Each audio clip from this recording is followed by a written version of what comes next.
girl knocks down the blocks her granddad built with care. And Satan tries to wreck the things we build to cause despair. Ever felt like your own life was reduced to rubble piles? Our flesh focuses on the ruins, looking at damage all the while. We keep God at arm's length, suppressing truth to feel so safe.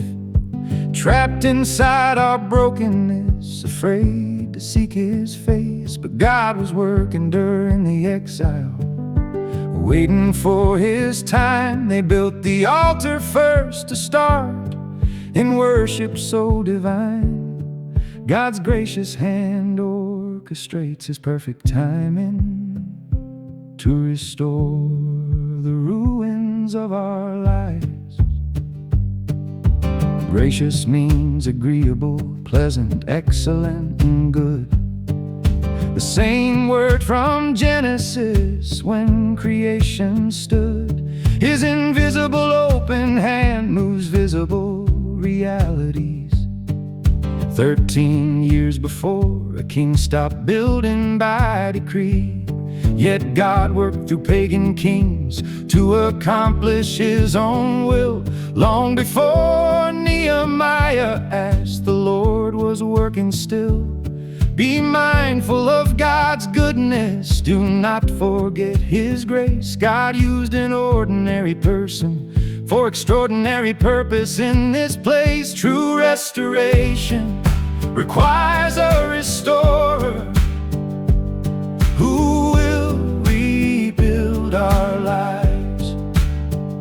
Jesus drank the cup of bitterness so we could drink the cup of blessing. On the cross, Jesus was crushed for our failures, so that God's gracious hand could be extended to rebuild us. Nehemiah left a palace to go dwell in ruins.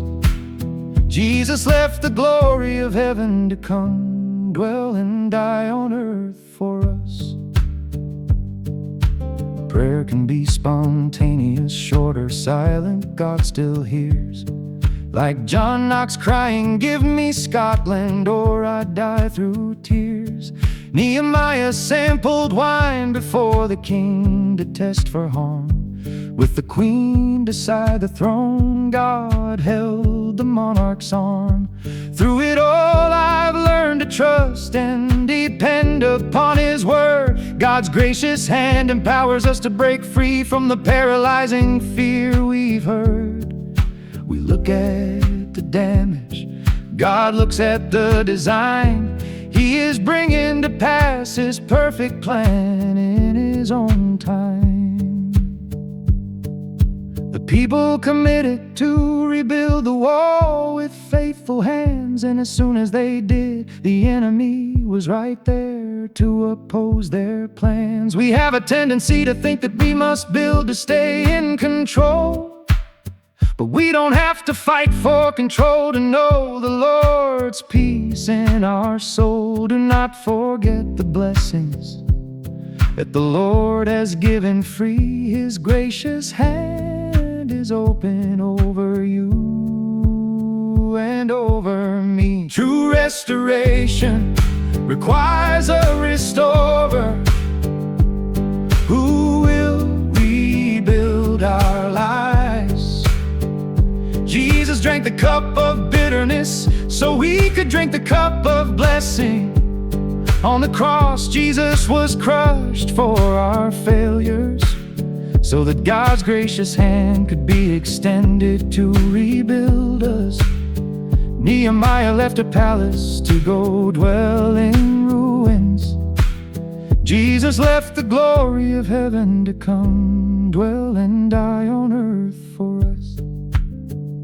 We don't have to fight for control to know the Lord's peace. Be mindful of God's goodness. Our flesh focuses on the ruins, looking at damage all the while we look at the damage. God looks at the design. True restoration requires a restorer